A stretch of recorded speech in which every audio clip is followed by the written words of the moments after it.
Assalamualaikum warahmatullahi wabarakatuh.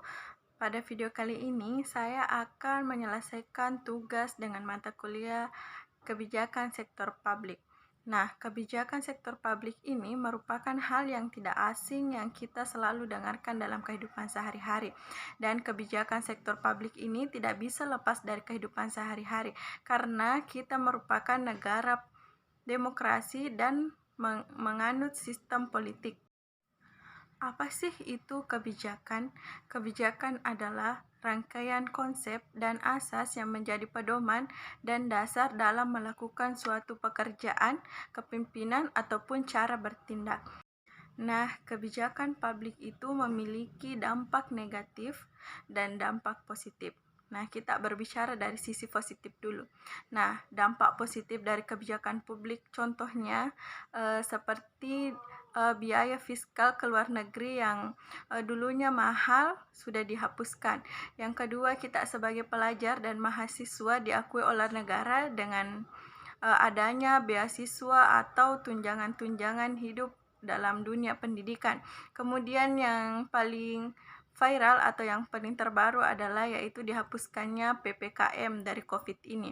Nah, adapun dampak negatif dari kebijakan adalah yang pertama itu harga minyak yang melambung tinggi seperti yang kita rasakan saat ini, dan biaya dan kurs mata uang Indonesia yang menurun, serta bahan pokok dan transportasi yang harganya semakin mahal atau semakin tinggi.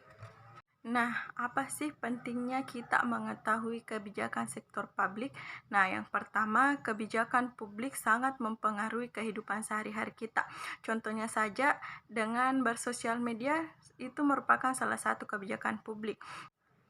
Yang kedua, kita memiliki hak dan kepentingan untuk memastikan bahwa kebijakan publik itu bekerja untuk kita dan bukan untuk kepentingan politik ataupun ekonomi.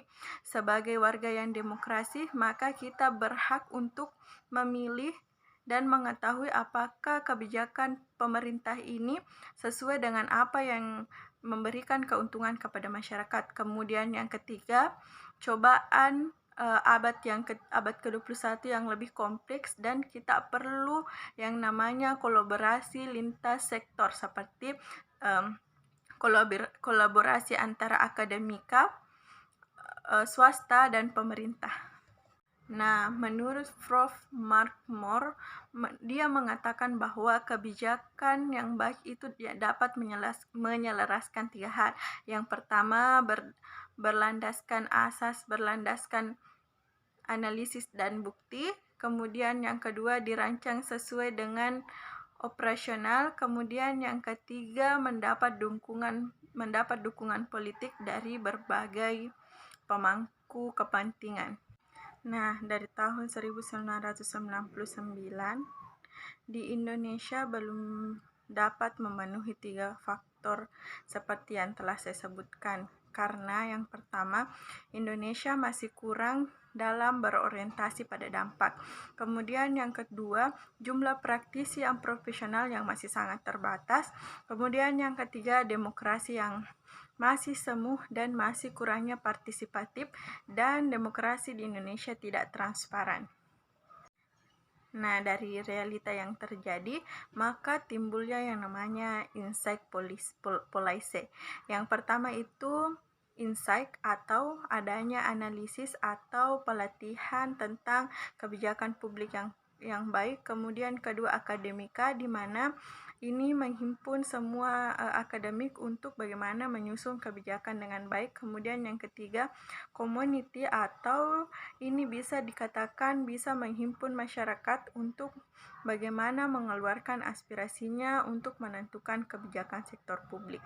Nah, itulah tadi beberapa hal yang saya jelaskan, mulai dari pengertian kebijakan, pentingnya kita untuk mengetahui kebijakan sektor publik, faktor-faktor, serta hal yang masih kurang di dalam penyusunan kebijakan di Indonesia. Wassalamualaikum warahmatullahi wabarakatuh.